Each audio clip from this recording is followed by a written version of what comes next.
तो दोस्तों आज तारीख हो गई है 21 फरवरी 2024 की, साथ ही में दिन है बुधवार का। तो आइए बिना देर किए फटाफट से जानते हैं आज की ताज़ा खबरें और मुख्य समाचार। तो देखें आज के मुख्य समाचार की पहली बड़ी खबर। न्यूरालिंक चिप से इंसान ने केवल सोचकर चलाया माउस। एलन मस्क ने कहा ब्रेन चिप इम्प्लांट कराने वाला पहला ह्यूमन पेशेंट अब पूरी तरह से ठीक है। जी हाँ, अभी हाल ही में पेशेंट ने केवल सोचकर कंप्यूटर का माउस चलाया, यानी कि दुनिया के जिस पहले इंसान के दिमाग में एक चिप को इम्प्लांट किया गया है, ऑपरेशन करके दिमाग के अंदर चिप लगाया गया है, तो अब वो चिप काम कर रही है। दुनिया का ये पहला इंसान माउस को हाथ लगाए बिना कंप्यूटर को कंट्रोल कर पा रहा है। इस बारे में एलन मस्क ने बताया है कि न्यूरालिंक का अगला कदम ज्यादा कॉम्प्लेक्स इंटरेक्शन को सक्षम करना है। जानकारी के मुताबिक ट्रायल के लिए मंजूरी मिलने के बाद अभी हाल ही में एक इंसान के दिमाग में सर्जरी के जरिए चिप को इम्प्लांट किया गया था। आपको बता दें ये चिप या कहना डिवाइस एक छोटे सिक्के के आकार की है, जो इंसानी दिमाग और कंप्यूटर के बीच सीधे कम्युनिकेशन चैनल बनाती है। कुल मिलाकर आसान शब्दों में कहें तो मस्क की कंपनी न्यूरालिंक ने एक ऐसी चिप बनाई है जिसको इंसान के दिमाग में डाला गया है। फिलहाल इसकी टेस्टिंग हो रही है। शुरुआती रिजल्ट काफी अच्छे आए हैं। अगर ये आने वाले दिनों में और कामयाब हो गई तो इस डिवाइस के जरिए इंसान केवल अपने दिमाग में सोचकर कंप्यूटर को कंट्रोल कर पाएगा और कंप्यूटर के जरिए बाकी दूसरी डिवाइस को जो कंप्यूटर से कनेक्ट होंगे, यानी कि जैसे आप सोचेंगे मोबाइल फोन में ये ऐप खुल जाए या कंप्यूटर में ये वाली फाइल खुल जाए, तो आप जैसे ही सोचेंगे तो आपके दिमाग का सिग्नल उस चिप को मिलेगा और वो चिप ये सिग्नल आपके सोचे गए काम को पूरा करने के लिए आगे के कमांड देगा। इसका शुरुआती चरण कामयाब भी रहा है। जिस पहले इंसान के दिमाग में ये चिप लगाई गई है, तब वो कंप्यूटर का माउस कंप्यूटर को हाथ लगाए बिना कंट्रोल कर पा रहा है। वो केवल सोचता है और कंप्यूटर का माउस काम करता है। देखिए अगली खबर। कंक्रीट बैरिकेड्स तोड़ने वाली मशीनें लेकर शंभू बॉर्डर पहुंचे किसान। वहीं बताया गया है किसानों ने ऐसा इंतजाम किया है कि अब उन पर आंसू गैस के गोले का भी असर नहीं होगा। बुलेट प्रूफ होने का भी इंतजाम किया गया है। पंजाब के ये किसान आज दिल्ली की ओर कूच करेंगे और जबरदस्ती दिल्ली के अंदर घुसने की कोशिश करेंगे, सभी बाधाओं को तोड़कर। जी हाँ, पंजाब हरियाणा के शंभू बॉर्डर पर धरना दे रहे पंजाब के किसान आज बुधवार सुबह 11 बजे जबरदस्ती दिल्ली के लिए रवाना होंगे। यहाँ पे जबरदस्ती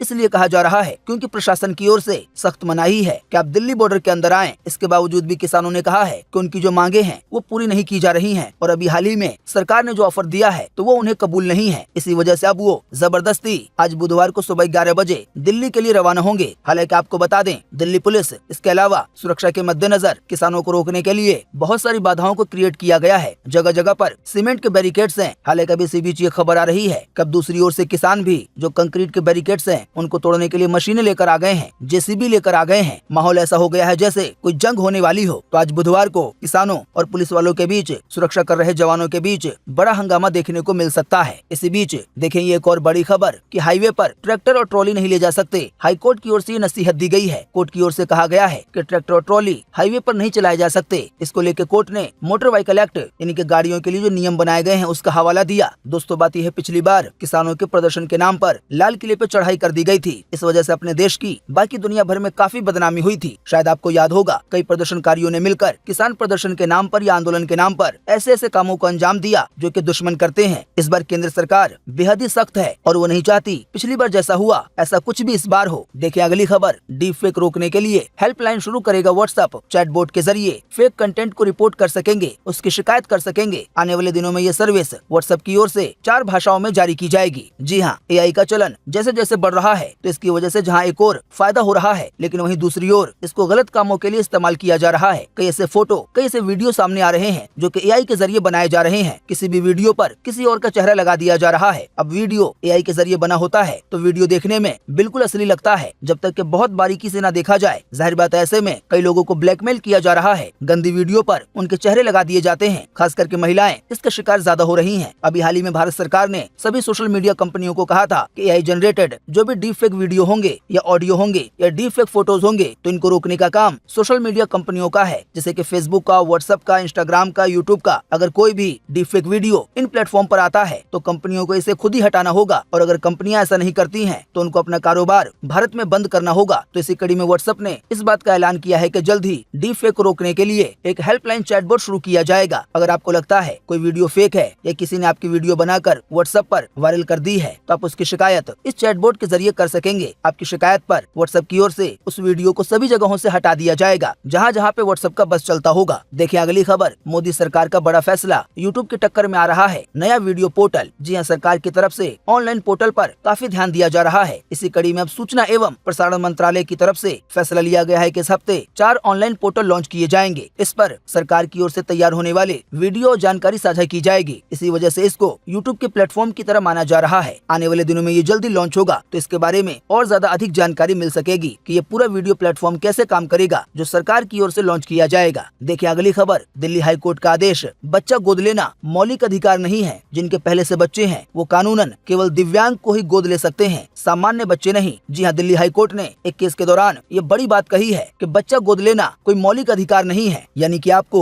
जो बोलने की आजादी है, या जैसे कपड़े पहनने की आजादी है, या जैसे रहने की आजादी है, तो ये सभी मौलिक अधिकार हैं। तो बच्चा गोद लेना कोई ऐसे अधिकार में शामिल नहीं है। हाई कोर्ट की ओर से कहा गया है जिन लोगों के पहले से बच्चे हैं तो वो कानूनन केवल दिव्यांग यानी कि जो अपाहिज हैं या किसी भी तरह से सामान्य नहीं है, वैसे ही बच्चे गोद ले सकते हैं। लेकिन जिन कपल्स के पास कोई बच्चा नहीं है तो ऐसे बच्चे कानूनी प्रक्रिया से गुजरते हुए सामान्य बच्चे गोद ले सकते हैं। लेकिन बच्चों के होते हुए फिर बच्चा गोद लेना ये कोई मौलिक अधिकार नहीं है। देखिए अगली खबर, अल-अक्सा मस्जिद को लेकर इजराइल के नए फैसले पे भड़के मुसलमान। जी हाँ, हमास से जारी युद्ध के बीच इजराइल ने 10 मार्च से शुरू हो रहे रमजान के दौरान अल-अक्सा मस्जिद में नमाज पढ़ने की परमिशन दे दी है। हालांकि इजराइल ने सुरक्षा का हवाला देते हुए जरूरत के अनुसार कुछ पाबंदियां लगाने की भी बात कही है। इजराइल के इस कदम पर धार्मिक विशेषज्ञ और फिलिस्तीनी राजनेताओं का कहना है कि इजराइल जानबूझकर फिलिस्तीनियों को उकसाना चाहता है। यरूशलेम की अल-अक्सा मस्जिद मुसलमानों के लिए दुनिया के सबसे पवित्र स्थलों में से एक है। मक्का और मदीना के बाद अल-अक्सा मस्जिद इस्लाम में तीसरी सबसे पवित्र जगह मानी जाती है। हालांकि ये इजराइल के अंडर में है। इजराइल ने वैसे तो आने वाले रमजान को देखते हुए नमाज पढ़ने की खुली छूट दे दी है। हालांकि इसके साथ ही कह दिया है कि सुरक्षा के मद्देनजर कुछ पाबंदियां भी रहेंगी। इस वजह से कई जगहों के मुसलमान भी भड़के हुए हैं। आइए आपको अगली खबर में लगे हाथों बताते हैं आज 21 फरवरी 2024 को देश भर में कैसा रहेगा मौसम का हाल। स्काईमेट वेदर द्वारा पूर्व अनुमान जारी किया गया है। तो इसी अनुमान के अनुसार अगले 24 घंटों के दौरान पश्चिमी हिमालय में हल्की से मध्यम बारिश और हिमपात के साथ कहीं कहीं पर भारी बारिश की भी संभावना है। इसके अलावा पंजाब के पूर्वी हिस्सों,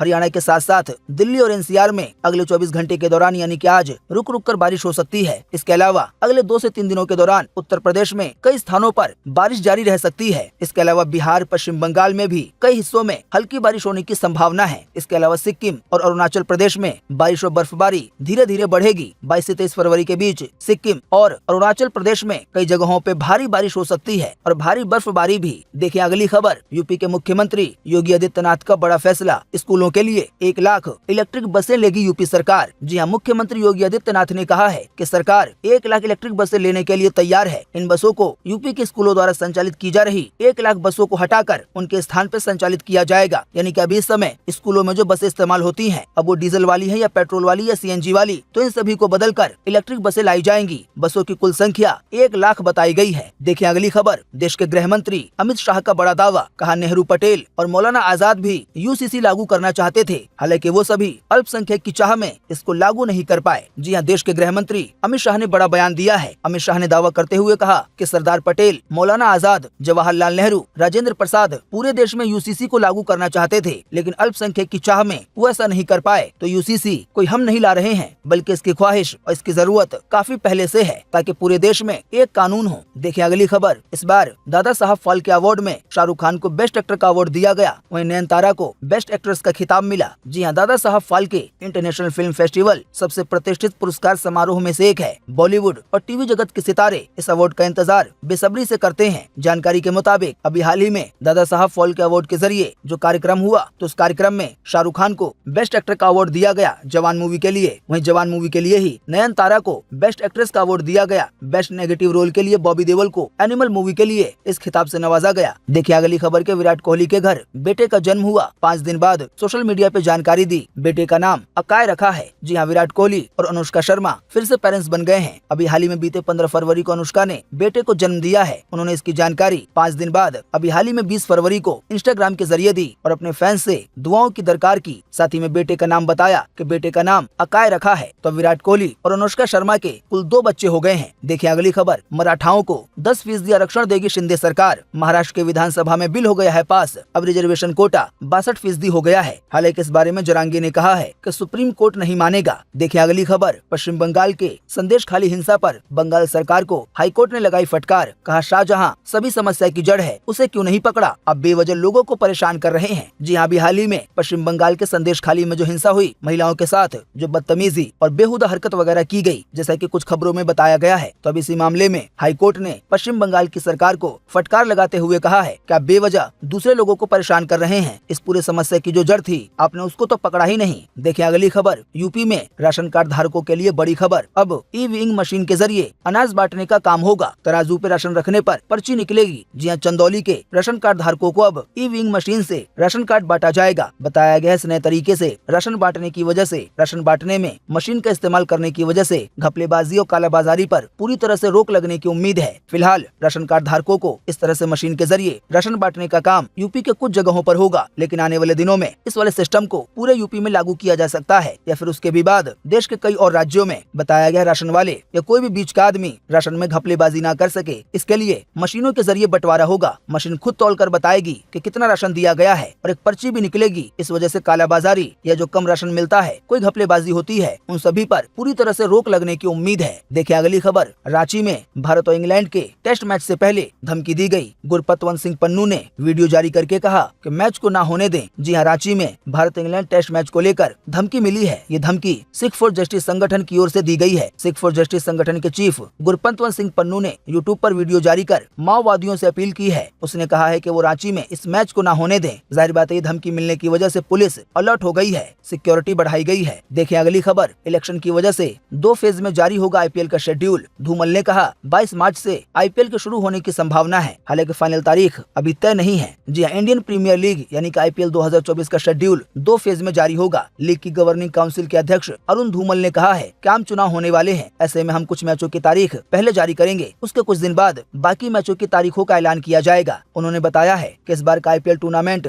22 मार्च को चेन्नई में शुरू होगा, हालांकि फाइनल मैच कब और कहां खेला जाएगा फिलहाल इसकी जानकारी नहीं दी गई है। आने वाले लोकसभा के चुनाव को देखते हुए यह एहतियात बरता गया है। देखिए अगली खबर। अब साल में 2 बार होंगे सीबीएसई के बोर्ड एग्जाम। 2025-26 सेशन से लागू होगा यह नया नियम। बेस्ट स्कोर रिटेन करने का ऑप्शन मिलेगा। जी एकेडमिक ईयर 2025-26 से 10वीं और 12वीं के छात्रों को साल में 2 बार बोर्ड एग्जाम में शामिल होने का ऑप्शन मिलेगा। इसकी घोषणा केंद्रीय शिक्षा मंत्री धर्मेंद्र प्रधान ने अभी हाल ही में 19 फरवरी को की। साथ ही साथ अगस्त 2023 में लाए गए नए करिकुलम फ्रेमवर्क के अनुसार छात्रों को अच्छा परफॉर्म करने के लिए पर्याप्त समय और अवसर सुनिश्चित किया जाएगा। हालांकि छात्रों पर यह दबाव नहीं होगा कि वो साल में 2 बार बोर्ड के एग्जाम दें, बकायदा उनको ऑप्शन मिलेगा। हालांकि जो छात्र ज्यादा मेहनत करेंगे, 2 बार एग्जाम देंगे, तो उनके नंबर बढ़ सकते हैं। इसके भी इंतजाम किए गए हैं। देखिए अगली खबर के जैकलिन फर्नांडिस के लिए सुकेश चंद्रशेखर ने भेजा जेल से love letter. Valentine's Day wish करते हुए गोल्ड डिगर का जिक्र किया। साथ ही कहा अब ज्यादा दिन दूर नहीं रहेंगे। जी हां, 200 करोड़ रुपए के मनी लॉन्ड्रिंग मामले में जेल में बंद ठग सुकेश चंद्रशेखर लगातार जैकलिन फर्नांडिस के लिए लव लेटर भेज रहा है। चाहे दिवाली हो या कोई इवेंट हो, सुकेश लगातार जैकलिन को खत लिखकर प्यार का इजहार करता रहता है। हालांकि आपको बता दें, अभी हाल ही में जैकलिन ने पुलिस कमिश्नर से इसकी शिकायत की थी कि सुकेश चंद्रशेखर द्वारा उसको परेशान किया जा रहा है। हालांकि इसी के बाद फिर से सुकेश ने जैकलिन को वैलेंटाइंस डे को लेकर खत लिखा। खत में प्यार भरी बातें लिखी। साथ ही कहा अब ज्यादा दिन हम दूर नहीं रहेंगे। शायद आपको पता होगा, सुकेश चंद्रशेखर की कुछ समय तक गर्लफ्रेंड रहने की वजह से जैकलिन फर्नांडिस भी मनी लॉन्ड्रिंग से जुड़े मामले में कार्रवाई का सामना कर रही हैं। तो दोस्तों, उम्मीद करते हैं कि आज की इस वीडियो से आपको काफी कुछ जानकारी मिली होगी। हम बस इसके बदले में आपसे इतना ही चाहते हैं कि आप इस वीडियो को लाइक कर दें और शेयर कर दें, क्योंकि आपका लाइक और शेयर करना ही होता है हमारी मेहनत का फल। वीडियो देखने के लिए आपका बहुत बहुत धन्यवाद। Thanks for watching.